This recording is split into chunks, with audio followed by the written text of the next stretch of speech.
Hi everyone, this is Marianne and thank you for deciding to watch this video. But I have to warn you that there is a graphic image included in this video because I did the unboxing while I still had the external metal fixator on my right wrist. So if you think that will make you uncomfortable, please skip forward to go to the actual review without watching the unboxing. So anyway, in December, I still had my metal fixator on, and my main worry then was the difficulty I know I will be having in getting back to work and my research, specifically being able to use the computer normally. And I did some online research on my phone with my left hand on what kind of mouse I can use, and I came upon reviews of a bunch of vertical mice. So I went ahead and purchased the Anker wireless vertical ergonomic mouse because I saw good reviews for it, and it was not as expensive as the Logitech vertical mouse that people are raving about. Someone did make a video comparing these two mice, and I will link that down below. The only thing that made me kind of think twice about this mouse is that it is wireless and not Bluetooth. Instead, it connects to the computer with a 2.4 gigahertz frequency using this small receiver that you plug into one of the USB ports of your computer, which, as you know, the new MacBook Pros do not have. This is the mouse itself. It has an on-off switch underneath, and it requires two AAA batteries. That small button at the top is for changing the DPI from 800 to 1200 to 1600. So there are three different settings for DPI.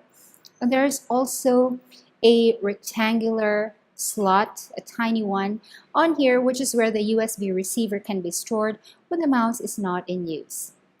As you can see, even with the metal fixator still on my arm, I can already pretty much hold the mouse. Fast forward to February, and this is after I have already been using this mouse for about a month and a half.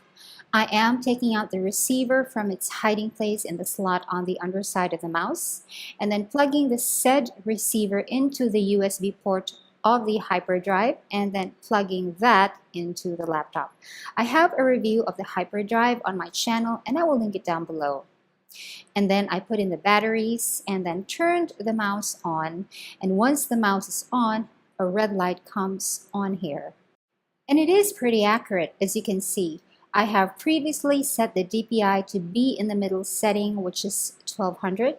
It is just the right setting for me. I don't need to move the mouse around too much, but I also don't have to be too slow with it in making sure that I don't overshoot the item on the screen that I want to point at.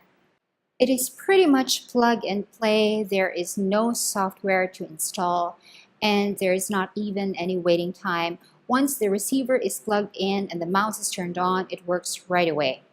My only problem with the performance of this mouse is that if I have not been using it for a few minutes, like maybe 3 or 4 minutes, for instance, when I have been typing all that entire time or watching a video, then the mouse sort of disconnects. And it takes a few pushes on the buttons to get it to wake up again. But that's okay. I don't really demand too much of any mouse that I use. I just want it to be accurate. This is just a basic productivity mouse, not a gaming mouse. The basic buttons are exactly the same as on a regular mouse, just tilted sideways. And there are also forward and backward buttons for use with browsers, but I find that I never use those. Like I said, I don't require much of any mouse that I use. As for how my injured hand finds the mouse, I find that it's quite comfortable on the wrist. I also find that it places my entire arm on a more natural position because, as you can see from the position of my hand here, it's almost like I am holding a super duper obese pen.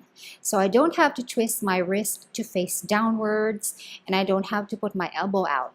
Pressing on the buttons is just a little bit tedious at first because it requires more energy and force than usual, because then we are not partly relying on gravity because the buttons need to be pressed sideways. But after a while, I got used to it, and then it's no longer a problem. The mouse, by the way, is made of plastic, and it is very, very light, but it has a sort of slightly rubbery coating that feels very comfortable to the hand.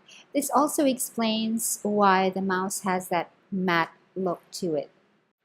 I just don't like that it takes batteries. It does not take up too much power because it automatically shuts itself off after being unused for about 8 to 10 minutes.